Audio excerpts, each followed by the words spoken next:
to their hearts. My grandma was a great storyteller.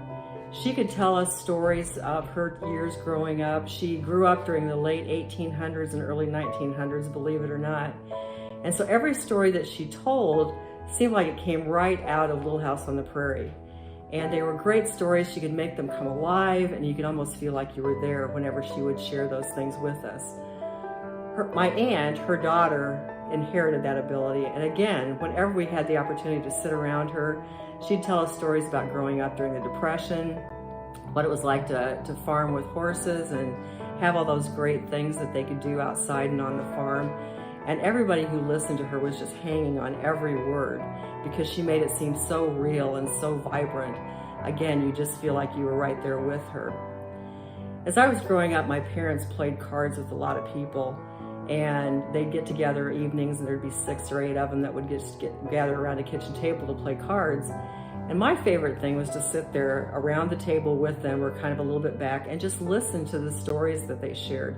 Some of them were jokes that were a little corny and had been shared a number of times. But again, you learn so much about people, who they were, who they've been, everything about their years together. And it was just so much fun to sit there and listen to them share all these things.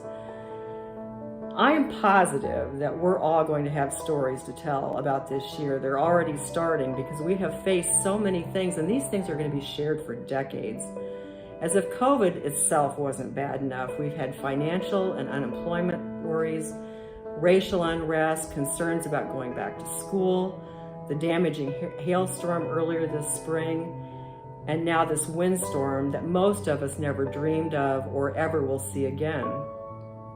Our stories will be told around dinner tables, at family gatherings, any occasion that we gather with friends and family. We'll all sit there and say, hey, remember 2020? And the stories will be amazing. Our most recent stories are personal and our own narrative of events following this storm and everything that we've encountered this whole year. Yet each one will have a common thread of damages and lost property, the hard work of recovery, the monotony of lost power, and the goodness of neighbors and friends helping clean up. Our stories will vary, and some of them may get a little bit embellished over the years, told a little bit more entertainingly and with a lot more detail. But the one story that never changes, that we can't improve each time it's told, is the story of Jesus and our faith journey with him. Jesus' story of his birth, ministry, crucifixion, and resurrection is unchanging and as powerful as the first time it was told. And it's told over and over again. No matter how many times you tell it, it always is the same and that powerful. For that reason and that reason alone, we must ever be about telling the story about the true image of God, who came to live among us and to show us what love is like, how perfect love is, and how much we can live and extend that with others.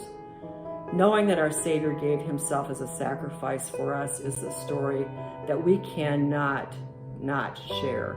It's something that we should be sharing and telling over and over again.